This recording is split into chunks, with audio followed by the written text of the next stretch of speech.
పవన్ కళ్యాణ్ బాగా ఇష్టపడుతున్న వ్యక్తుల్లో నేను కూడా ఒకడిని.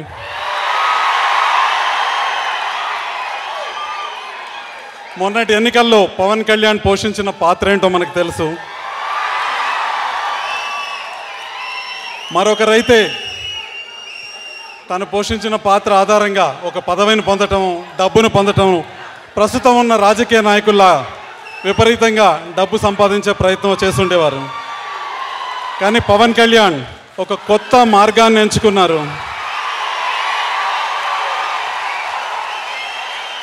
ప్రజల సమస్యల పరిష్కారానికి, అసలైన ప్రజల సమస్యల పరిష్కారానికి పవన్ కళ్యాణ్ తన శక్తి మేరకు కృషి చేస్తున్నారు. కాబట్టి పవన్ కళ్యాణ్ని ఖచ్చితంగా అభిమానించాల్సి ఉంటుంది. కొత్త సంస్కృతికి పవన్ కళ్యాణ్ తెరలేపారు. ఈరోజు అధికారంలో ఉన్నవారికి, ప్రభుత్వంలో ఉన్నవారికి కేవలం వందిమాగదుల్లా తయారై భజన చేసే బ్యాచ్లు మనకి ప్రతి చోట కనిపిస్తున్నాయి. ఈరోజు చాలా కష్టమైన విషయం నిజం మాట్లాడటం, సత్యం వెనక నిలబడటం, సత్యాన్ని స్పష్టంగా చెప్పటం. ఆ పని చేస్తున్న పవన్ కళ్యాణ్కి నా అభినందనలు. ప్రత్యేక హోదా ఇస్తామని ఆశపెట్టి మోసం చేసిన సందర్భంలో కావచ్చు, డిమానిటేషన్ పేరుతో ప్రజల జీవితాలు రోడ్ల పాలు చేసిన సందర్భంలో కావచ్చు, ప్రతి ఒక్కరూ మీడియాలో అత్యధిక భాగం కూడా మౌనం వహించి మాట్లాడటానికి భయపడి మౌనంగా ఉన్న సమయంలో ప్రశ్నించటానికి ముందుకొచ్చి ప్రశ్నించిన వ్యక్తి పవన్ కళ్యాణ్. ఈరోజు యువతరం ప్రశ్నించాల్సి ఉంది, నిలదీయాల్సి ఉంది. మీరు రాజకీయ నాయకులు, ప్రజల భవిష్యత్తు కోసం, ప్రజల కోసం మీరు రాజకీయ నాయకులయ్యారు. కానీ మీరు ఈరోజు వ్యక్తిగత ఆస్తులు పెంచుకుంటూ ప్రజల్ని వంచిస్తూ ఎన్నికల ముందు ఒక మాట చెప్పి, ఎన్నికల తర్వాత ఒక మాట చెప్పి, కేవలం మీ కుటుంబాల సంక్షేమం కోసం మీరు పరిపాలనని కొనసాగిస్తున్నారు. ఈ పరిస్థితి మారాలని యువత రాజకీయ నాయకుల్ని, రాజకీయాలని ప్రశ్నించాల్సి ఉంది. ఆ ప్రశ్నించే చైతన్యాన్ని ఎంతో కొంత తెలుగు యువతలో తీసుకొస్తున్న పవన్ కళ్యాణ్కి అభినందనలు. పవన్ కళ్యాణ్ తన ప్రయత్నాన్ని మరింత కొనసాగించాలని, తెలుగు ప్రజలు ఎదుర్కొంటున్న సమస్యల పరిష్కారానికి మరింత ముందుకు అడుగు వేయాలని, పవన్ కళ్యాణ్ స్ఫూర్తితో యువత కూడా ముందుకు అడుగు వేయాలని కోరుకుంటూ ఈ అవకాశం ఇచ్చినందుకు ధన్యవాదాలు. ఆంధ్ర కాటమరాయుడికి అభినందనలు. జీవితాంతం మిమ్మల్ని ఇష్టపడతా. మీ నిజాయితీ నచ్చింది. మీ దగ్గర మా బాస్ క్వాలిటీస్ చాలా ఉన్నాయి.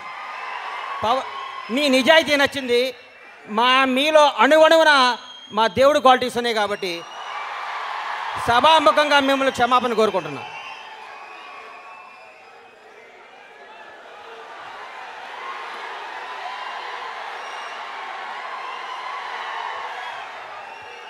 ఏం మాట్లాడమంటారు బాస్ గురించి?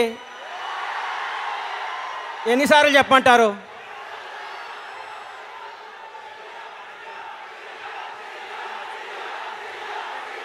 ఒక 5 నిమిషాలు మీరు ఆగాలి, నా మాట వినాలి. దయచేసి నా మాట వినాలి ప్లీజ్ ప్లీజ్. ఆయన ఏమవుతారో మనకి తర్వాత కాలం సమాధానం చెప్తుంది. మనం ఇప్పుడేం మాట్లాడద్దు. పైన భగవంతుడు నిర్ణయిస్తాడు ఆయన ఏమవుతాడు. పవన్ కళ్యాణ్ గారు ఎలాంటి వాడు అంటే ఏం చెప్పమంటారు? కళ కోసం కాదు ప్రజల కోసం అని మహాకవి బళ్ళారి రాఘవ అన్నాడు. అలాంటి ఆయన చెప్పమంటారా? స్వరాజ్యం నా జన్మ హక్కు, దాన్ని సాధించి తీరుతానన్నాడు బాలగంగాధర్ తిలక్. అలాంటి ఆయన చెప్పమంటారా? ఆయన ఏదో అంటున్నారు, కులం యొక్క పునాదులపై ఒక జాతిని కానీ ఒక నీతిని కానీ నిర్మించలేమన్నాడు భారతరత్న అంబేద్కర్. అలాంటి ఆయన చెప్పమంటారా? భారతదేశానికి హిందూ ముస్లిం 2 కళ్ళు అన్నాడు సర్ సయ్యద్ అహ్మద్ ఖాన్. అలాంటి ఆయన చెప్పమంటారా? అవసరమైతే చిరిగిన చొక్కా తోడుకోండి, కానీ మంచి పుస్తకం కొనుక్కొని చదువుకోండి అన్నారు కందుకూరి వీరేశలింగం పంతులు. అలాంటి ఆయన చెప్పమంటారా? ఆర్య సమాజం నా తల్లి, వైదిక ధర్మం నా తండ్రి అన్నాడు లాలా లజపత్ రాయ్. అలాంటి ఆయన చెప్పమంటారా? బ్రిటిషర్ల పింఛను పొందుతున్న రాజులు నవాబులు జాబితాలో బతకడం కంటే ఒక వీర సైనికుడిగా మరణించడం మేలు అన్నాడు టిప్పు సుల్తాన్. అలాంటి ఆయన చెప్పమంటారా? బెంగాల్ విభజన దినం, బ్రిటిష్ సామ్రాజ్యాన్ని పతన దినం అన్నాడు మహాత్మా గాంధీ. అలాంటి ఆయన చెప్పమంటారా? నాకు రక్తాన్ని ఇవ్వండి, మీకు స్వాతంత్రం తెచ్చిస్తానన్నాడు సుభాష్ చంద్రబోస్. అలాంటి ఆయన చెప్పమంటారా? ఇంక్విలాబ్ జిందాబాద్ అన్న భగత్ సింగ్ మళ్ళీ పుట్టాడని చెప్పమంటారా? ఏమని చెప్పమంటారు సార్? మనకి చెప్పటాలు లేవు, ఆయన చెప్పింది చేయటమే. నాకు ఈరోజు ఎంత ఆనందంగా ఉందంటే, రవిప్రకాష్ గారు కళ్ళుల్లో కళ్ళు పెట్టి మాట్లాడుతుంటే ఈయనేంట్రా జనాన్ని టార్చర్ పెడతాడు అనుకునేవాడు, ఈయనేంట్రా అనుకునేవాడిని. ఆయన హీరో గారి గురించి మాట్లాడుతుంటే నా బెడ్ బాయిల్ అయిపోయింది, రక్తం తన్నుకొచ్చింది. నా బీపీ చెక్ చేస్తే 160 180 ఉంటుంది ఇప్పుడు. ఐ లవ్ యూ రవిప్రకాష్ గారు. మీలాంటి నిజాయితీ పనులు ఆయన వెనకాల ఉండాలి, తెలుగు రాష్ట్రాలకి మంచి జరగాలని మనస్ఫూర్తిగా కోరుకుంటూ, my name is Bandla Ganesh, my god is Pawan Kalyan. Thank you. Power star అభిమాన రాయులందరికీ నమస్కారం. అలాగే వేదిక మీద ఇక్కడ వచ్చిన పెద్దవాళ్ళందరికీ నమస్కారం, మీడియా వాళ్ళందరికీ నమస్కారం. ఈ సినిమాలో నేను జివ్వు జివ్వు అనే పాట రాశాను. ఆ పాట ముందు కొంచెం పాడి వినిపిస్తారు మీకోసం. రాజులైనా బంటులైనా కూలీలైనా వ్యాపారులైనా చీకటైతే సుక్క కోసం జివ్వు జివ్వే ఆగునా. రాజులైనా బంటులైనా సుక్క కోసం నాయన జివ్వు జివ్వు ఆగునా. ఊరులైనా సారులైనా జివ్వు అయితే నాయన జివ్వు జివ్వు ఆగునా. కల్లైనా సారైనా జివ్వు జివ్వు ఆగునా. కల్తీ సరుకే అయినా జివ్వు జివ్వు ఆగునా. ఏమైనా ఏదైనా జివ్వు జివ్వు ఆగునా. తాగకుంటే జివ్వు జివ్వులోనా, తాగితేనే తందానా. రంగు రంగు రంగు రంగు రంగు రంగుల మందిరా ఓ రబ్బ రంగేసి చిందేరా. రంగు రంగుల మందిరా ఓ రబ్బ 1000 అంగుల బలం వస్తుందిరా. Thank you thank you thank you so much. నీకు పెళ్ళి అయిపోయింది కదా? అయింది సార్, అయింది సార్. కాదయ్యా, ధైర్యంగా చెప్పు. అయింది సార్, అయింది సార్ ఏంటి? భయంగా చెప్తున్నా. అంటే ఈరోజు నీకు పెళ్ళి అయిపోయింది, నీకు పెళ్ళి అయింది ఒకసారి, నీకు అయింది. అయిందన్న. అక్కడ మైకి నీకు పెళ్ళి అయింది. మీకు పెళ్ళయిందా? అయింది. నాకు పెళ్ళయిందా? 3 పిల్లలు. ఒక అమ్మాయి డాక్టర్ చదువుతుంది, ఇంకొక అబ్బాయి ఇంజనీరింగ్ చదువుతున్నాడు అని అనుకున్నారు. ఇంత చిన్నోడు ఇంకా పెద్ద చదవాలి. మ్యాటర్ ఏంటంటే, మీకు పెళ్ళి అయిందా అంటే అయ్యిందని ధైర్యంగా చెప్పుకోవాలి. మీరు ఎందుకు సిగ్గుపడుతున్నారు నాకు అర్థం కాలేదు. ఎందుకంటే ఈ మ్యాటర్ మిమ్మల్ని ఎందుకు కొడుతున్నానంటే, ఈ అమ్మాయి అంది ఏమండి వాళ్ళ పక్కన అమ్మాయిలు యాక్ట్ చేశారు కదా, నీ పక్కన యాక్ట్ చేసిన అమ్మాయి పేరు చెప్పు. బాను. బాను. ఆయనకి అమ్మ ఒకసారి నీ పక్కన యాక్ట్ చేసిన అమ్మాయి మానస. ఓకే. నీ పక్కన యాక్ట్ చేసిన అమ్మాయి పేరేంటి? యామిని. యామిని. యామిని. నీ పక్కన సౌమ్య. సౌమ్య. సౌమ్య. నువ్వు ఇక్కడ మీ ఆవిడతో వచ్చావు కదా? మర్చిపోయాను. అక్కడ వచ్చాను, సారీ. మీ ఆవిడ పేరు టక్కని చెప్పు. మధుమిత. ఓహో, గుర్తుందా? చాలా చేశాడమ్మా షూటింగ్లో, నీకు తెలీదు.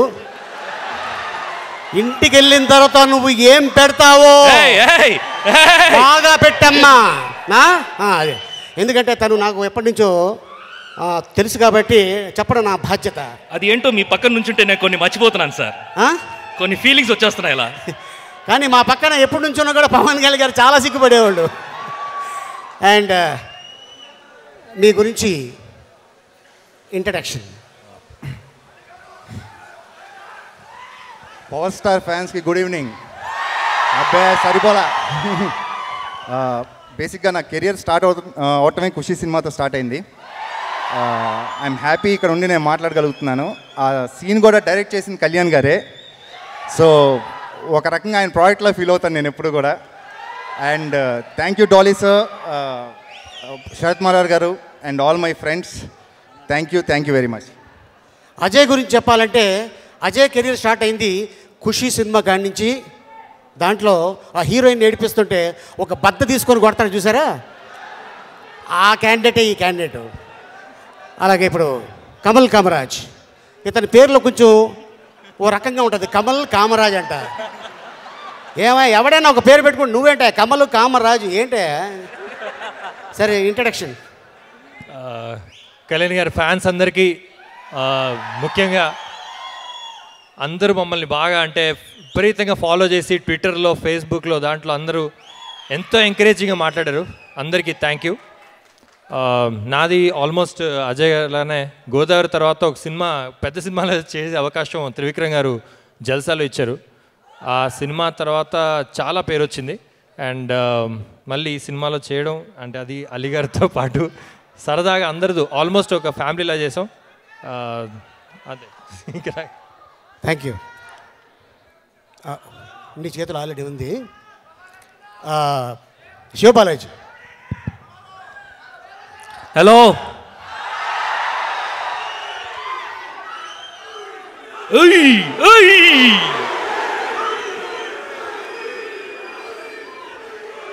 చూసారు అసలు ఎంత పాజిటివ్ ఎనర్జీ కొడుతుంది.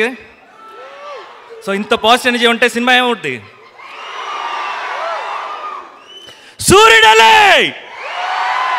సూర్యుడలే వచ్చాడు. ఆయనకి ఇంకోటి చాలా యాప్ట్ లిరిక్, అది చాలా ఇష్టం నాకు. అదేంటంటే, అమ్మ తోడు మా చెడ్డ మంచోడు అదే కడుపురాడు. Thank you so much. కానీ మేము ఇక్కడ బాగా ఎంజాయ్ చేస్తాము. ఈ బ్యాచ్ ఉందే చాలా నాటీ బ్యాచ్ అనమాట. మాకు లీడర్ ఈయనే. ఫస్ట్ మేము లొకేషన్కి వస్తే డైరెక్టర్ ఉన్నారా, కెమెరామెన్ ఉన్నారా చూడము, ఆలీ గారు ఉన్నారా లేరా. మీ వెనక నుంచి ఎలా చెప్తున్నాండి, వాళ్ళు మళ్ళీ వేరే అపార్థం చేసుకుంటారు. అంటే అలీ గారు వచ్చారంటే కొద్దిగా నవ్వుకుందాం అని, అంతే తప్ప ఇంకేం లేదా బాబు. ఆయనకి ఇద్దరు అబ్బాయిలు. Thank you so much. నిజంగా మీరు అందరూ సినిమాని బాగా ఎంజాయ్ చేయబోతున్నారు. అండ్ థియేటర్స్లో కలుద్దాం. Thank you very much. Chaitanya, ముందుకురా టెన్షన్ పడక. నేను హలో, మైక్ పని చేస్తలేదా? నేను కాటమరాయుడు పవన్ కళ్యాణ్ సార్కి 4వ తమ్ముడిగా చేస్తున్నాను. And thank you Dolly sir for this opportunity, because నేను లాస్ట్గా సెలెక్ట్ అయ్యాను. And I feel very lucky అండి, బికాజ్ యావత్ యూనో ఆంధ్ర యువత అంతా ఆయనతో ఒక్కసారి కలిసి ఫోటో దిగుదాం అనుకుంటారు. బట్ నాకు ఆయనతో ఒక 65 days ట్రావెల్ చేయటం, యూనో సార్తో మాట్లాడడం, I feel extremely happy and honoured. And 24 release అవుతుంది. ఐఎమ్ షూర్ మీరు అందరు బాగా ఎంజాయ్ చేస్తారు. Thank you so much. విన్నా కదమ్మా? విన్నాను. చాలా బుద్ధిగా తమ్ముళ్ళందరూ సమాధానం చెప్పారు. మరి వీళ్ళ పేర్స్ కూడా స్టేజ్ మీదకి వస్తే బాగుంటుంది. వచ్చినట్టే ఉన్నారు. వచ్చారు కదా, మీ సినిమాలో చేసినటువంటి మీ పేర్స్ పిలవండి మీరే. కృష్ణ చైతన్య. మానస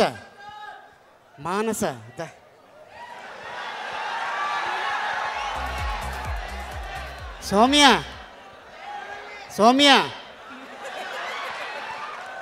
ఓహో, మీ లేడీస్ పక్కన కూర్చోబెట్టావా? నువ్వు మామూలుడు కాదు అబ్బో. ఆహా, డౌట్ రాకుండా పక్కనే కూర్చుంటే తెలియదు. ఓకే, మీ ఇద్దరు ఏంటి రెస్ట్ ఇచ్చారు వాళ్ళు? వాళ్ళు డౌట్ వస్తుందేమో అని రావద్దని చెప్పారు.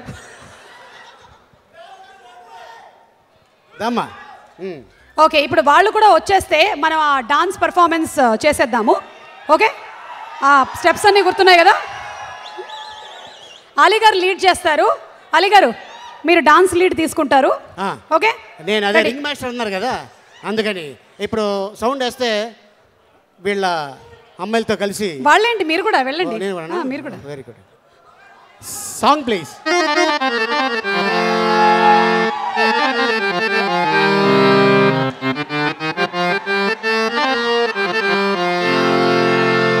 రాజులైనా బంటులైనా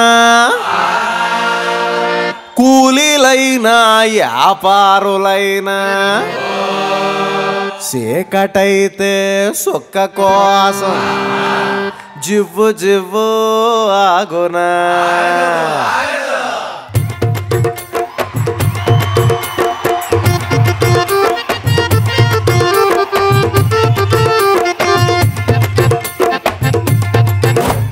రాజులైనా పంటులైనా సుక్క కోసం నాయన జివ్వు జివ్వు ఆగునా. ఎవ్వడైనా యాడవున్నా చీకటైతే నాయన జివ్వు జివ్వు ఆగునా. కళ్ళైనా సారైనా అరే ఇంగ్లీషు మందైనా అరే కల్తీ సరుకే అయినా ఏదైనా ఏమైనా తాగకుంటే చిబు చిబులానా తాగితేనే తందానా. రంగు రంగు రంగు రంగు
రాజులైనా బంటులైనా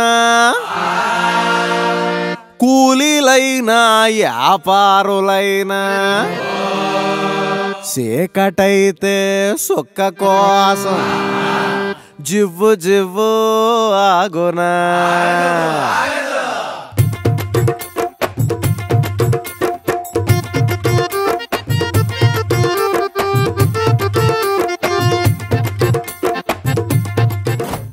నాకు మామూలుగా టీజర్ యావిడ్లు కట్ చేసిన తర్వాత ఓకే బాగుంది అనిపించింది. ఇక్కడ మీ మధ్యన చూస్తూ ఉంటే నేనే తీసానా ఈ సినిమా అన్నట్టు అనిపిస్తుంది. That is Katamarayudu.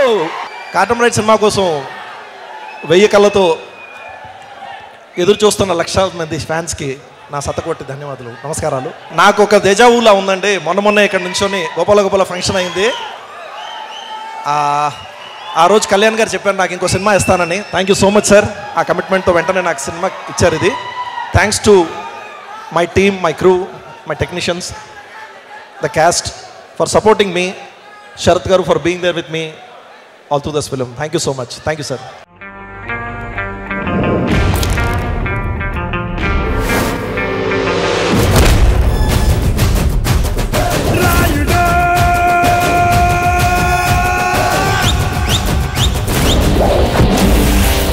ఎంతమంది ఉన్నారన్నది ముఖ్యం కాదు, ఎవడున్నాడన్నది ముఖ్యం.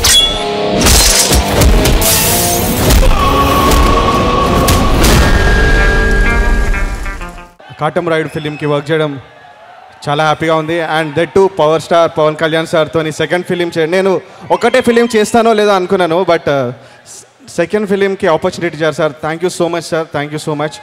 And I thank my producer sir Sharath Marar garu for wonderful support, and my director Dolly sir and all the crew. నాతో వర్క్ చేసిన లిరిసిస్ట్, మ్యూజిషియన్స్, సింగర్స్కి అందరికీ thanks. Thank you so much. Kalyan గారు ఈ ఫిల్మ్ మనం చేద్దామని డిసైడ్ చేసిన తర్వాత నిజంగా by God's grace lot of positive things జరిగినాయి. కాటమరాయుడు టైటిల్ ఫైనలైజ్ అవడం, డాలీ గారు టీంలో డైరెక్టర్గా జాయిన్ అవడం, అనూప్ రూబెన్స్ కళ్యాణ్ గారు పెట్టిన నమ్మకం మీద వర్క్ చేస్తూ he gave one of the best music albums. Prasad Murella garu recreated అత్తారింటి దారి మ్యాజిక్ విజువలీ. రామ్ లక్ష్మణ్ గారు ఫైట్స్, కళ్యాణ్ గారి బాడీ లాంగ్వేజ్ అర్థం చేసుకుని they did a beautiful job. Editor Gautham Raj గారు, మన భూపతి రాజ్ గారు, and others, all the others, the production team, the direction team, the digital team, Vasu Verma, Srinivas Reddy, Vema Reddy, and Akula Shiva. I'm thankful to the entire team, and we all, me andaru oka team ga pan chesam, and our team leader was manandari Katamarayudu.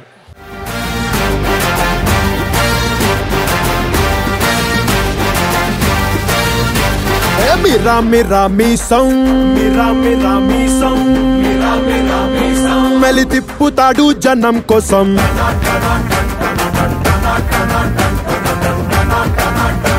Kara kara kandala rosham, potettutadi janam kosam. అందరికీ నమస్కారం. డాలి గారు congratulations, చాలా బాగుంది trailer, నాకు బాగా నచ్చింది. నేనంటే మీలాగే నేను కూడా ఏమి చూడలేదు, ఎందుకంటే నాకు థియేటర్లో చూడడం ఇష్టం, అందుకని ముందు ముందు ముక్కలు ముక్కలుగా చూడను. ఏం చెప్పాలి అంటే యాక్చువల్గా ఇలాంటి సినిమాలు చూసినప్పుడు, ఇలాంటి ట్రైలర్లు చూసినప్పుడు, లేదంటే కళ్యాణ్ గారి గురించి చెప్పేటప్పుడు ఆయన నేను మాట్లాడుకునేటప్పుడు ఒకటి చెప్తూ ఉంటారు, ఏంటంటే జనం అందరూ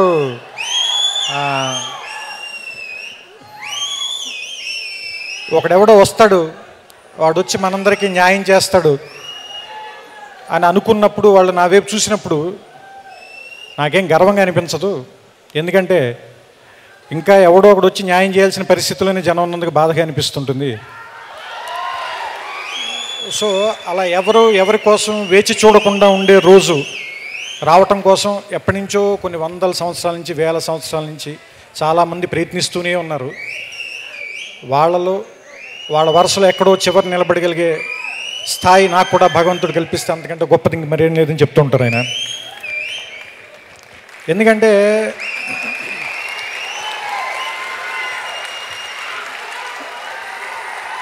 చాలామందికి చెయ్యెత్తగానే జనం ఆగిపోయే శక్తి ఎక్కడో కోట్లలో ఒకటికి ఇస్తాడు దేవుడు. ఇటువైపు వెళ్ళమని చేయి చూపిస్తే అక్కడ ఏముంది అని కూడా ఆలోచించకుండా పరిగెత్తికి వెళ్ళిపోయేంత ప్రేమ, అభిమానం సంపాదించుకునే శక్తి ఎక్కడో కోట్లలో ఒకరికి ఇస్తారు. అలాంటి కోట్లలో ఒకడు పేరు మీకు తెలుసు, నేను చెప్పాల్సిన పని లేదు. నాకెప్పుడు ఒక మాట ఇష్టం, ఏంటంటే ఎవరైనా సరే నువ్వు ఎలా ఉండాలనుకుంటున్నావు అంటే ఊరి చివరి మర్రి చెట్టులో ఉంటే మంచిది అని. ఎందుకంటే ఆ చెట్టు వేసంకాలంలో వచ్చిన వాడికి నీటిస్తుంది, వర్షాకాలంలో తడిస్తూ పరిగెత్తుకుంటూ వస్తే వాడి మీద చినుకులు పడకుండా కాపాడుతుంది. కానీ నువ్వెప్పుడు గుర్తించమని అడగదు అది నేను. అలా మౌనంగా దూరంగా ఊరి చివరి నిలబడి ఉంటుంది. నాకు తెలిసి నేను పవన్ కళ్యాణ్ని పర్సనల్గా తన మిత్రులకి కానీ, తనకి చాలా సన్నిహితులకి కానీ అంత మౌనంగా వెనకాల ఉండి సాయం చేయడం అనేది నేను నా కళ్ళారా చూశాను. ఎందుకంటే అలాంటివన్నీ కొన్ని మీతో పంచుకుని అవతల వాళ్ళని చిన్నగా చేయటం నాకు ఇష్టం లేదు, అందుకని నేను ఆ సంఘటనలు మీతో ప్రస్తావించట్లేదు అంతే. ఎందుకంటే ఒక మనిషిలో పూసంతైనా పుణ్యం చేసి ఉండకపోతే శివుడు పిలవడు అని సీతారామ శాస్త్రి గారు చెప్పారు. అలాగే నలుసంతైనా మంచితనం లేకపోతే ఇంతమంది ఎందుకు ప్రేమిస్తారు? సో ఇది బహుశా నిలువెత్తు మంచితనం అయి ఉంటుంది, అందుకని ఇంతమంది అభిమానులు ఉన్నారు, ఇంతమంది ప్రేమించేవాళ్ళు ఉన్నారు. ఎందుకంటే మీకు ఎవరు డబ్బులు ఇస్తే రారు, పిలిస్తే రారు, మీకు రావాలనిపిస్తేనే వస్తారు. సో మీరు రావాలనిపించేలా బతికే మనిషి కాబట్టి ఆయన చూడడానికి వస్తారు. సో ఈ కాటమరాయుడు అనే టైటిల్ పెట్టినప్పుడు నాకు ఎందుకు ఆనందం అనిపించిందంటే, ఈ పాట నా సినిమాలో అత్తారింటి దారేదిలో ఉంది కాబట్టి అదొకటి బాగా నచ్చినటువంటి అంశం. ఎందుకంటే ఇప్పుడు ఆవిడ చెప్పారు కదిరి నరసింహస్వామి, ఇందాక నేను కళ్యాణ్ గారు అదే మాట్లాడుకున్నాం. ఎందుకంటే ఆయన అనంతపురంలో సభ చేసేటప్పుడు నాకెందుకో ఎక్కడి నుంచే నిలబడాలి అని చెప్పారు. తెలియకుండానే మేము అక్కడున్న కాటమరాయుడిని ఆయన్ని ఏమంటారు స్తుతిస్తూనే, ఆయన్ని పొగుడుతూనే ఆ పాట పెట్టాం ఆ సినిమాలో. సో అదే ఇప్పుడు ఈ సినిమాకి పేరైంది. ఇది మరింత ముందుకు తీసుకెళ్లాలని, మీకు మరింత చేరువ చేయాలని, సినిమాల ద్వారానే కాకుండా ఇంకా చాలా చాలా మార్గాల ద్వారా ఆయన మీ అందరి గుండెల్లోనూ ఎప్పటికీ మర్చిపోలేని స్థానాన్ని సంపాదించాలని. కానీ ఒకటి మాత్రం చెప్పగలను, ఆయన గురించి ఒకే ఒక మాట చెప్పగలను నేను. పేరు ఏదైతేనే పని కదా మనకు కావాల్సింది. సో ఆయన గురించి చెప్పాలంటే ఆయనకి నచ్చిన కవి మాటల్లోనే అంతా కలిపి ఇంతే కావచ్చు, కానీ ఒక్కసారి తలెత్తి చూస్తే ఒక దేశపు జెండా కొనంత పొగరుంది. ఆయన గొంతెత్తితే అది ఒక్క గొంతు కాదు, కొన్ని కోట్ల మంది కలిసిన ఒక గొంతుక. ఆయన ముందుకు నడిస్తే అది ఒక్క అడుగు కాదు, చాలామంది కలిసి నడిచే ఒక అడుగు. సో ఆయన చేసే సాయం ఒక చేతి నుంచి వచ్చింది కాదు, కొన్ని కోట్ల మంది మీ అందరి చేతుల నుంచి కలిసి వచ్చింది. అందుకే దాని స్థాయి ఏదైనా కూడా చాలా పెద్దగా ఉంటుంది. సో ఆయన ప్రేమ, మీ అందరి అభిమానం మరింత ముందుకెళ్ళాలని, అది చాలా రకాలుగా సేవ రూపంలో మారాలని మనస్ఫూర్తిగా కోరుకుంటూ నమస్కారం.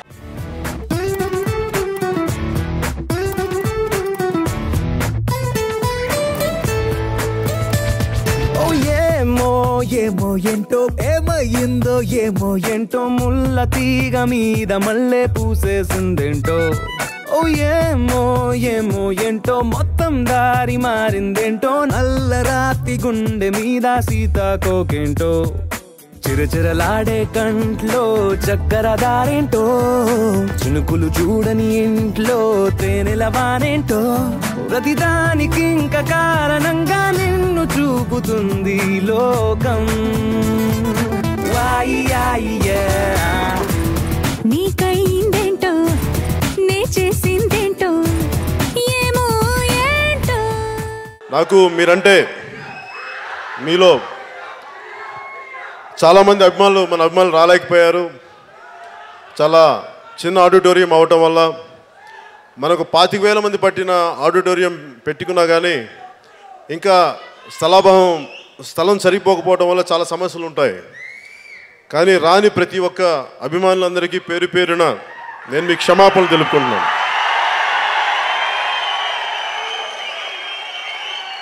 సో మీకు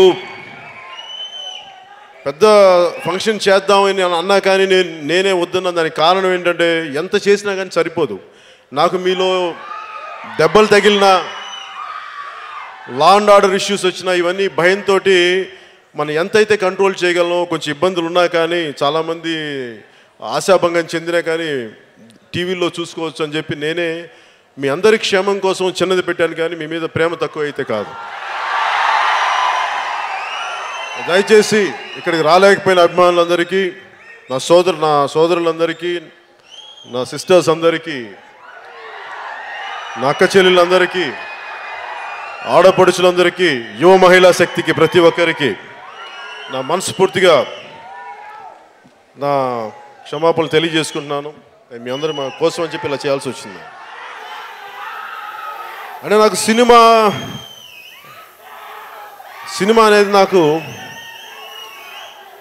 అనుకోకుండా సినిమాలోకి వచ్చాను. ఏదో ఒక టెక్నీషియన్గా అవుదాం అనుకున్నాను, లేదంటే ఇంకేదో అవుతాం అనుకున్నాను. కానీ హీరోని అవుతానని కానీ యాక్టర్ అవుతాను కానీ నాకైతే నమ్మకం లేదు నా మీద. కానీ జరిగిపోయింది ఏదో. కాకపోతే నాకేంటంటే ఏ పని ఇచ్చినా సరే, అది తోట పని కావచ్చు, లేదంటే వీధులు ఊడ్చే పని కావచ్చు, ఎలాంటి పనైనా సరే నిస్సిగ్గుగా చాలా గర్వంగా పనిచేస్తాను, చాలా నిజాయితీతో పనిచేస్తాను. సినిమాలు కూడా నాకు భగవంతుడిచ్చిన భిక్ష అనుకొని ఎంత కృతజ్ఞతగా చేయాలో, ఎంత కష్టపడాలో, ఎంత ఒళ్ళు దగ్గర పెట్టుకొని చేయాలో ఇన్ని సంవత్సరాలు అంతే ఒళ్ళు దగ్గర పెట్టుకొని చేశాను. భవిష్యత్తులో ఎలాంటి బాధ్యతలో పెట్టినా కానీ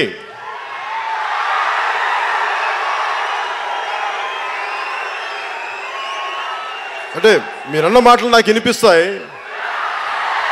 వినిపించక కాదు. కానీ దాన్ని ఎందుకు స్పందించనంటే ప్రతిసారి ఏం చెప్తానంటే ప్రజాక్షేమం కావాలంటే అధికారం అంతిమ లక్ష్యం కాకూడదని నమ్మకంతో రాజకీయాల్లోకి వచ్చాను.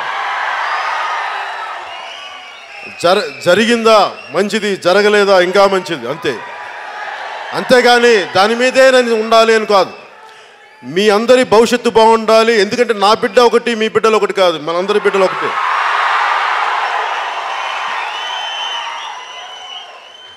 సినిమాల్లో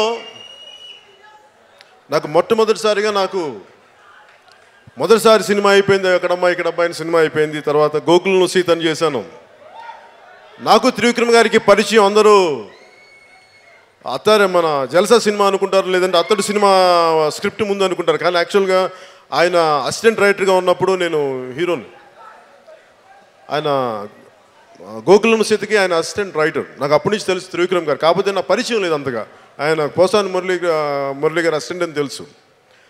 అంటే ఎందుకు చెప్తున్నానండి ఈ సందర్భం, నాకు ప్రతి సినిమా నా జీవితంలో నేను కొన్ని నేర్చుకున్నాయో, నేను కొన్ని రియలైజ్ అయినాయో అవి సినిమాల్లో వచ్చాయి. యాదృచ్ఛికమో అది యాక్సిడెంట్ నాకు తెలియదు, ఎలా వచ్చాయి అలా జరిగాయి. అది నాకు గోకులంలో సీతలో ఒక మంచి డైలాగ్ ఇస్తుంది. ఆయన చాలా మంచి డైలాగ్. నేను చెప్పేవాడిని ఈ డైలాగ్ చాలా బాగుంటుంది అంటే చెప్పారు, అది నేను రాసిన డైలాగ్ అండి అని. తర్వాత అదేంటంటే, ఒకడు తప్పు దారికి వెళ్ళిపోయి ప్రేమ అనే దాన్ని వాడు గుర్తించి తిరిగి ఒక సన్మార్గంలో పడతాడు. భోగం వదిలేసి బాధ్యత యోగం వైపు నడుస్తాడు. అలాంటి పాత్ర అది ఎందుకో నాకు అనేక రకాల సందర్భాలు నాకు వెతుకుతున్నప్పుడు నాకు ఆయన రాసిన డైలాగులు నాకు ఎంత కరెక్ట్గా వచ్చినాయి అంటే, ప్రేమే దైవం, ప్రేమే సర్వం, ప్రేమే సృష్టి మనుగడికి మూలం అని తెలుసుకున్నానని చెప్పి రాసిన త్రివిక్రమ్ గారి డైలాగులు ఆ రోజు అసిస్టెంట్ రైటర్గా రాసిన డైలాగ్ నాకు గుర్తుండిపోయిన ఈ రోజు దాకా. అంటే ఒక మంచి బలమైన భావం, మంచి బలమైన డైలాగులు ఎలా నాకు నా సినిమాల డైలాగ్ చాలా తక్కువ గుర్తుండే నాకు. కానీ ఎప్పుడో చేసిన నా రెండో సినిమా డైలాగులు గుర్తుండిపోయిన అంత గొప్ప డైలాగులు రాయగలిగిన వ్యక్తి త్రివిక్రమ్ గారు. ఆయన నాకు మిత్రుడు అవడం నాకు చాలా ఆనందం కలిగింది. అంటే నాకు ప్రతి సినిమా నన్ను ఏం రిఫ్లెక్ట్ చేస్తుందని ఎప్పుడు నేను చాలా తక్కువసార్లు పంచుకుంటాను. సినిమాలు ఏ సినిమా నన్ను ఎలా కదిలించిందనేది. సుస్వాగతం సినిమాలో చదువు బాధ్యత వదిలేసి కేవలం ప్రేమ అని చెప్పి జీవితాన్ని వ్యర్థం చేసుకునే ఒక యువకుడి పాత్ర అది. తండ్రి చనిపోతాడు, ఇలా కొడుకు అటు ఇటు తిరుగుతూ ఉంటాయి. అంటే దగ్గర ఉన్నప్పుడు, బాధ్యతగా ఉన్నప్పుడు మన తల్లిదండ్రుల విలువ తెలియదు. వాళ్ళు దూరం అయిపోయినప్పుడే వాళ్ళ తల్లిదండ్రుల విలువ తెలుస్తుంది. నాకు అవన్నీ జరగకుండానే నాకు నా తల్లిదండ్రుల విలువ తెలుసు. కానీ నాకెందుకు అది ఎప్పుడు బాధ్యతగానే ఉండేవాడిని చిన్నప్పటి నుంచి. కానీ ఆ సినిమాలో నేను చేసిన పాత్ర క్లైమాక్స్లో నేను ఎంత ఏడ్చానంటే, నిజంగా ఏడ్చాను. ఒక 16 టేకులు చేసిన. ఎన్నిసార్లు చేసినది అంటే నేను ఎంత ఏడ్చినా సరిపోక డైరెక్టర్ భీమనేని శ్రీనివాస్ గారు చెంపల మీద కొట్టుకుంటే ఇంకా అంటే ఒక 40 సార్లు చేశాను ఆ సీన్. 40 టేకులు చేశాను. కొట్టుకొని నిజంగా కొట్టుకోవాలి. ఇలా సున్నితంగా ఏం కొట్టుకుంటాం, నిజంగా కొట్టుకుంటే తలకాయ దిమ్మెక్కిపోయేది. మళ్ళీ అలా చేసుకుంటూ వెళ్ళిపోతే నేను అనుకున్నాను ఆ సీన్ అయిపోయిన తర్వాత, అంటే నేను ఆఫ్ చేసుకోలేకపోయాను ఆ భావాన్ని. నిజంగా నా తండ్రి చనిపోతే ఇంక నేను ఏడుస్తానా అనిపించింది. జరగకూడదు, అశుభం అని తెలిసినా కానీ నా వల్ల కాలేదు. జల్సా చేసే టైంలో మా నాన్నగారు చనిపోతే నాకు ఏడుపు రాలేదు. ఏడ్చేశాను. ఆయన చనిపోవడానికి ఎప్పుడు కొన్ని సంవత్సరాల ముందు ఏడ్చేశాను. 3 రోజుల తర్వాత ఆయన చనిపోయిన చిన్న దినం తర్వాత నేను వెళ్ళి షూటింగ్ చేయాల్సి వచ్చింది జల్సా. అంటే ప్రతి సినిమా తాలూకు ఏదో ఒక అనుభవం నా జీవితంలో నన్ను కదిలించే. సినిమా నేను సినిమాగా చూడలేదు. సినిమా నా జీవితం, నన్ను కదిలించిన సంఘటనలు, నాలో చాలా రేకెత్తించిన భావాలు అలా ప్రతి జరిగినాయి. తొలి ప్రేమ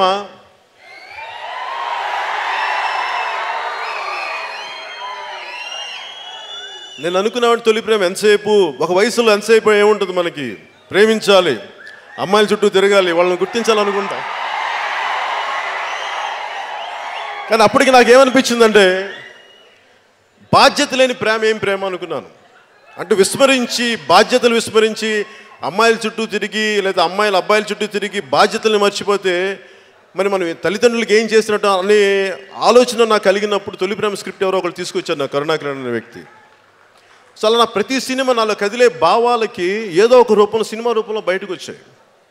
అలా ఒక్కొక్క సినిమా చేసుకుంటూ బద్రి అనే సినిమా, తమ్ముడు అనే సినిమా, తొలి ప్రేమ తర్వాత నాకు నిజంగా నేను కష్టపడింది తమ్ముడు అనే సినిమాకి. ఒక సూపర్ డూపర్ హిట్ సినిమా వచ్చిన తర్వాత దానికి ఫాలో అప్ సక్సెస్ రావడం చాలా కష్టం, జరగదు. నేను నా ప్రాణాలను పణంగా పెట్టేశాను, ఉంటే ఉంటాం పోతే పోతామని చెప్పేసి. ఎప్పుడో నేర్చుకున్న మార్షల్ ఆర్ట్స్ మళ్ళీ ఇంకోసారి చేయాల్సి వచ్చింది. ఈ రోజుకి ఆ రోజు కార్ల కింద చేసి నా పర్మనెంట్గా నాకు ఇది వంగిపోయింది. ఆ రోజు చేసింది ఇప్పటికీ రాత్రులు ఇట్లా చేతులు తిరిగిపోతూ ఉంటాయి. ఒక పిచ్చి ఉన్మాదంతో చేశాను, ఇష్టంతో. అంటే నన్ను ఇంత అభిమానిస్తాను, ఇంకా నేను ఏమి ఇవ్వాలని. అన్నిటికంటే నేనేం నమ్ముతానంటే మొదటి నుంచి మన భవిష్యత్తుని నిర్ణయించుకునేది మనమే. అది ఒక యువతలో ఉన్న శక్తి, యువకుల్లో ఉన్న శక్తి, మహిళా యువతలో ఉన్న శక్తి, ప్రతి యువతి యువకుల్లో ఉన్న శక్తి. దానిని ఎవరో కూర్చోబెట్టి నువ్వు చెయ్యలేవు, ఇది నీ వల్ల కాదు అని చెప్పే హక్కు ఎవరికీ లేదు అని చెప్పడానికి నిదర్శనం తమ్ముడు సినిమా. అది నేను గుర్తించాను, నేను దారి నడిచాను. అలాంటి భావాలు వెతికే వాళ్ళకి ఆ సినిమా ఎంతో కొంత ఒక స్ఫూర్తి కలిగించాలనే ఉద్దేశంతో ఆమె ట్రావెలింగ్ సోల్జర్ అని పెట్టాను. దానికి కారణం ఏంటంటే, నన్ను హద్దులు గీసేది మీరెవరు? బయట సమాజాన్ని నేను అడగదలుచుకుంది. నన్ను హద్దులు గీసేది నేను ఏ స్థాయికి వెళ్ళాలి? నేనంటే నేను కాదు, మీరు ప్రతి ఒక్కడు, ప్రతి ఒక్క యువతి యువకుడు చిన్న వయసు నుంచి మన భవిష్యత్తును రాయగలిగేది పక్క సమాజం, పక్కనోడు కాదు, మనం. మనలో ఉన్న చేతనం, మనలో ఉన్న భగవంతుడి శక్తి, దానిని గుర్తించినప్పుడు మనల్ని ఏది ఆపలేదు.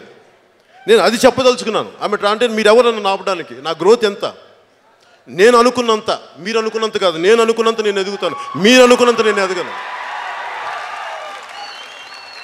అది నా ఒక్కడి గురించి మాట్లాడలా. నాలాగా నేను చాలా చిన్న స్థాయి నుంచి వచ్చాను.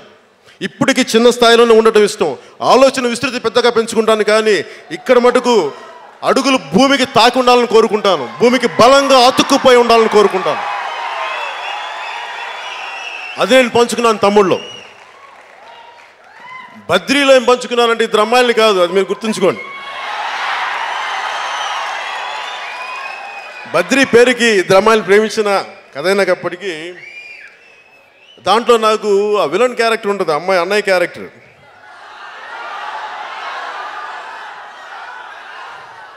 నువ్వు నందా అయితే నేను బద్రీనాథ్ అని ఉంటుంది. అది నాకు ఒక డైలాగ్ కాదు. అది ఏంటంటే ప్రతి ఒక్కడు ఎదిగే ప్రతి ఒక్కడు ఇంకొకటి తొక్కేయాలనుకుంటాడు. ప్రతి ఒక్కడికి అహంకారం ఎక్కువ. నేను ఇంత గొప్పడు కాబట్టి నువ్వు నా కింద పడి ఉండాలి, నువ్వెవడిపే నేను కూడా అంత నువ్వు మూసుకొని చెప్పడానికి. అందరం మనుషులు. నువ్వు ఎక్కి కూర్చోడానికి, మా మీద నెత్తిలు ఎక్కి కూర్చోడానికి లేదు. నువ్వు కూడా మాలాంటి సామాన్యుడివే, నువ్వు గొప్పవాడివి కాదు. నువ్వు నందా అయితే నేను బద్రీనాథ్ అన్న పదానికి అర్థం ఏంటంటే, నేను ఎలాంటి మనిషినో నువ్వు అలాంటి మనిషివే. మేబీ నీకు డబ్బు ఎక్కువ ఉండొచ్చు, నీకు అధికారం ఎక్కువ ఉండొచ్చు, ఇంకోటి ఉండొచ్చు, కానీ నువ్వు కూడా నాలాంటి రక్త మాంసాలు ఉన్న సామాన్యుడివి, సామాన్యమైన మనిషివే.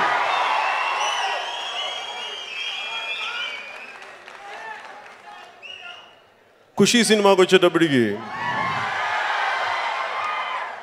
నాకు ఇష్టమైంది ఏంటంటే,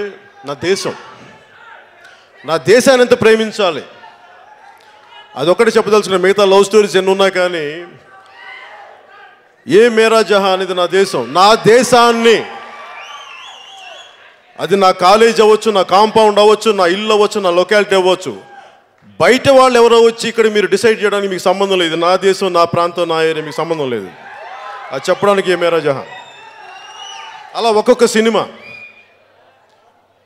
కానీ ఖుషీ రేపు రిలీజ్ అంటే ఇక్కడ హైటెక్ సిటీలో నేను నాతో పాటు పనిచేసిన చాలామంది ఉన్నారు, కొంతమంది స్టాఫ్ అంతా. వాళ్ళతో కూర్చొని నేను ఫస్ట్ టైం ఇక్కడ మాదాపూర్లో ఉన్న హైటెక్ సిటీలో సినిమా చూస్తూ ఉన్నాను.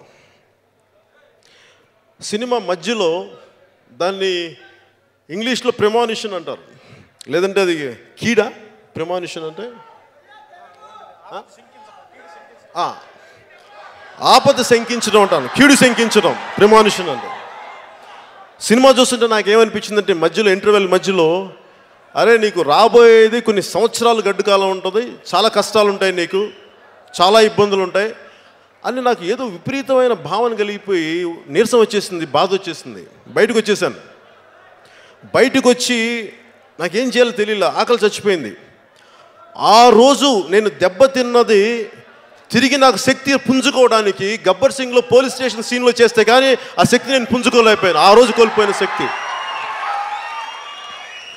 అప్పటిదాకా నేను భగవంతుని రోజు యాచకుడిలాగే నేను చేతులు పెట్టుకొని కూర్చున్నాను. నువ్వు ఎప్పుడు ఇస్తావో నాకు అప్పుడు నేను నిన్ను అడగను, నేను ఇబ్బంది పెట్టను, నేను నా కర్మ చేసుకుంటూ వెళ్ళిపోతానని చెప్పి రోజు భగవంతుడి ముందు తల మోకరిల్లి నువ్వు ఏ బాధ్యత ఇస్తావో నాకు అదే ఇవ్వు అని చెప్పి నేను ఆయన ఇంకేం అడగలేదు. నేను అలా కూర్చొని ఉన్నాను. అది అయిపోయిన తర్వాత ఆ పోలీస్ స్టేషన్ సీన్లు చేస్తున్నప్పుడు నాకు తిరిగి ఏదైతే నేను కోల్పోయానో ఖుషీ టైంలో అప్పుడు వచ్చింది ఆ శక్తి తిరిగి. కానీ అక్కడితో ఆగిందా అంటే ఇది నిరంతర పోరాటం. జీవితం అనేది నిరంతర పోరాటం. ఒకరోజు పడిపోతాం, ఇంకో రోజు లెగుస్తాం, మళ్ళీ ఇంకో రోజు లెగుస్తాం. ఇది నిరంతర పోరాటం. దీన్ని సమానంగా చూడగలగాలి, గెలుపు ఓటమిలు సమానంగా చూడగలగాలి అన్న ఆలోచన నాకు ఆ రోజు నుంచి స్టెబిలైజ్ అయ్యి ఈరోజు నేను గెలుపు ఓటములను సమానంగా తీసుకునే శక్తి నాకు ఉందని చెప్పడానికి నేను ఏమాత్రం సందేహించను.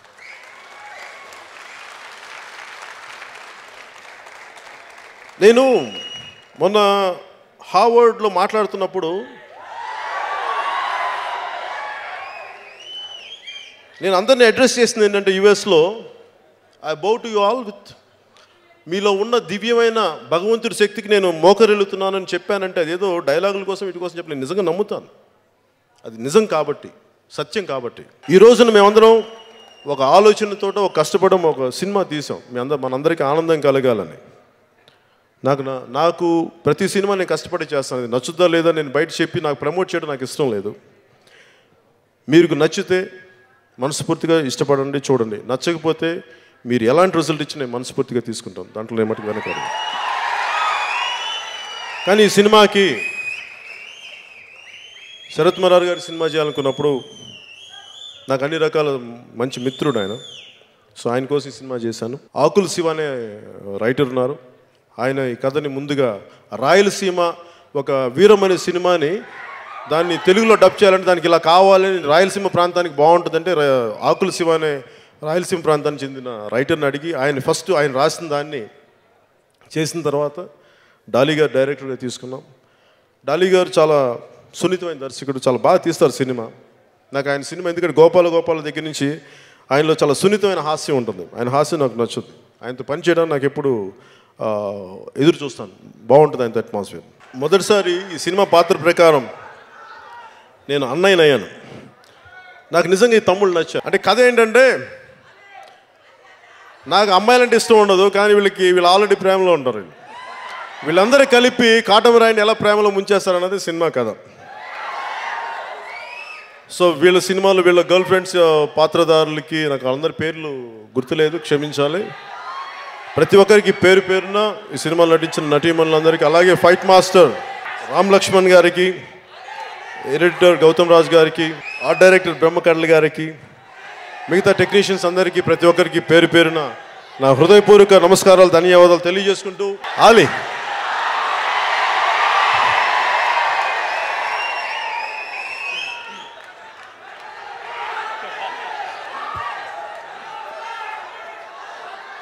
నా చేతిలో శక్తి ఉందని నమ్ముతారా?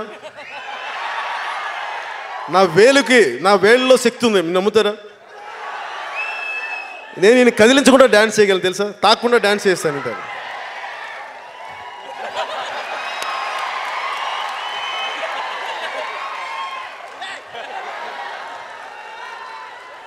దయచేసి నా వేళలో చాలా శక్తి ఉంది, దగ్గరికి వస్తే ఇలా డ్యాన్స్ చేస్తాను. జై హింద్, గుడ్ నైట్.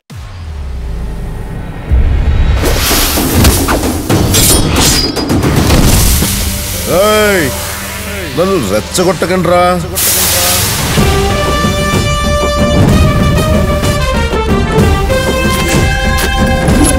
ఏంట్రది? అమ్మాయి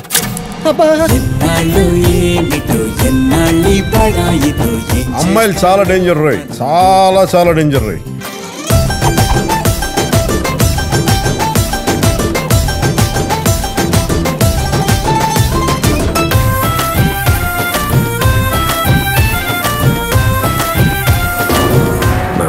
కత్తి బలానికి నీ మంది మర్బలం తోడైతే వాని కండబలం కరిగిపోద్ది.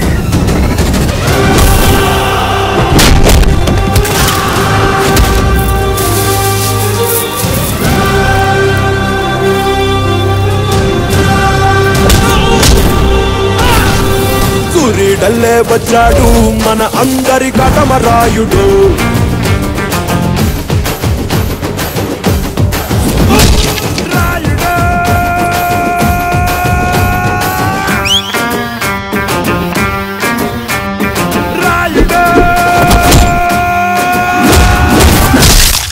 రేయ్, కోపాన్ని ఆయుధాన్ని ఎక్కడ వాడాలో తెలుసుకో.